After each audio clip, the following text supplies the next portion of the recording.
Honorable Thérèse Faye, vous avez la parole. Honorable Béatrice Germaine Faye se prépare.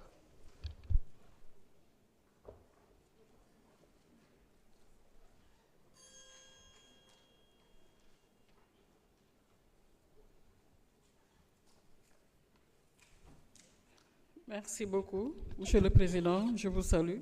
Monsieur le ministre, Serigne Gueye Diop, Madame la secrétaire d'État, les collaborateurs du ministre, Monsieur le secrétaire d'État, Monsieur le SG Bayracine. Dama amoon benn question boo xam ne xëy na Malick monsieur le maire de Malicounda am na nu mu ko brossé.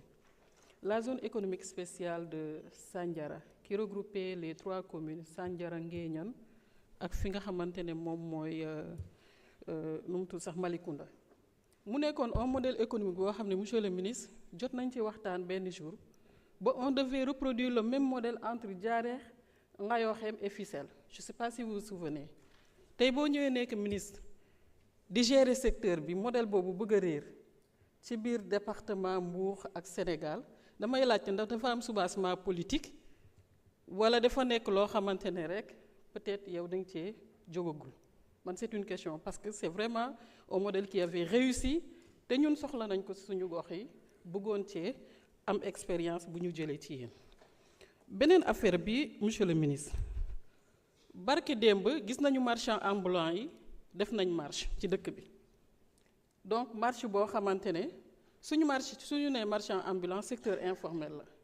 Secteur informel représente lu ñuy wax 90% à peu près du tissu économique du pays nga xam ko lool ma bëgg a xam bi nga gisee marche boobu sa xel lan la daj ak sa ministère lan lañu war a taxawee pour accompagner ñi nga xam ne ñoom ñooy marchand ambulant yooyu.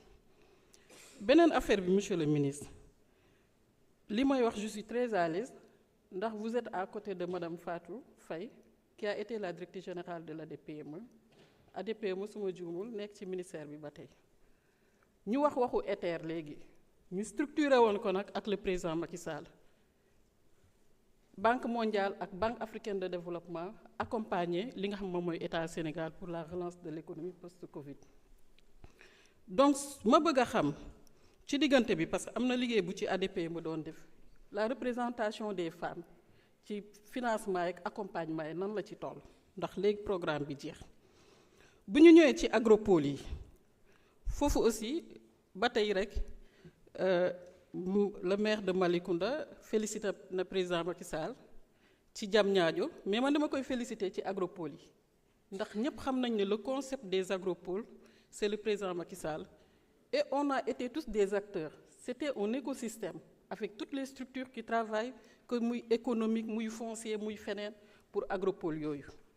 ma bëgg a xam état d'exécution agropole yi monsieur le ministre fan la toll campagne agricole xëy na ñu ngi toll ci bees waaye ñun lu ñu gisagum suñu xel dalagul parce que gis nañu rek ministre bi tëb na tëb déclaré na ne kilo gerte gi 305 francs alors que dans la procédure ni état doon defee balaa ngaa déclarer prix gerte il faut mu am une réunion interministérielle premier ministre jiite ko acteurs yi wax képp kuy liggéey ci secteur bi nga wax li ci sa xalaat état bi soog a fixer prix bi yóbbu ko conseil des ministres ñu valider ko man de à mon avis man gisaguma procédure boobu te ba fii ñuy wax ak yow gëm naa ne ko baax na ñu xoolaat li ci gerte gi li ci Samba danga wax amul lu ma ciy tegaat li nga xamante ni foofu laay jeexalee muy la question de la formalisation des PME ak ñi nekk ci secteur informel nañ leen di jëlee ci secteur informel yóbbu leen ci secteur formel pour ñu mun a évaluer suñu économie avec précision.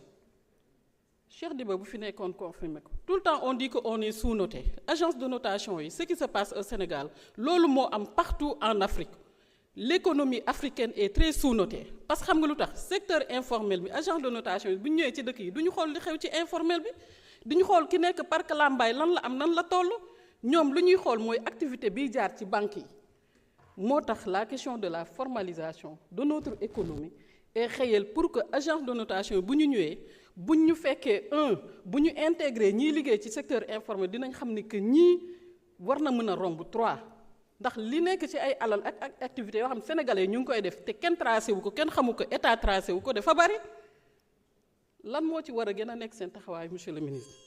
donc loolu laa bëggoon wax maa ngi lay remercier jërëjëf. Merci, honorable.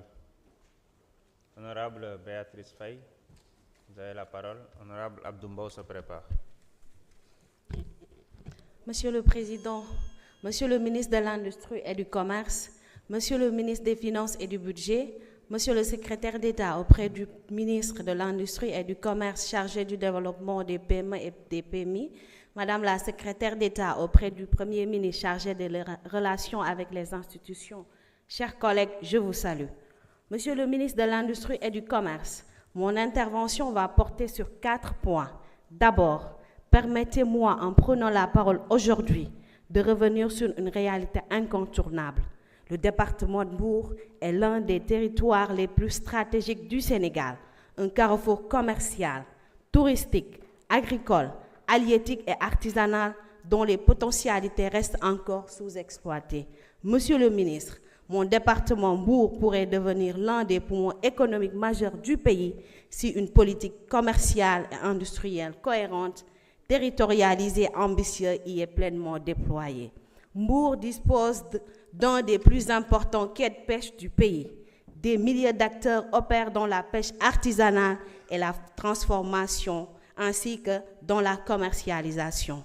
Notre potentiel pour la chaîne de valeur halieutique est énorme. Pourtant, la transformation locale reste faible, les infrastructures de conservation limitées et la valeur ajoutée s'enfuient encore vers d'autres régions.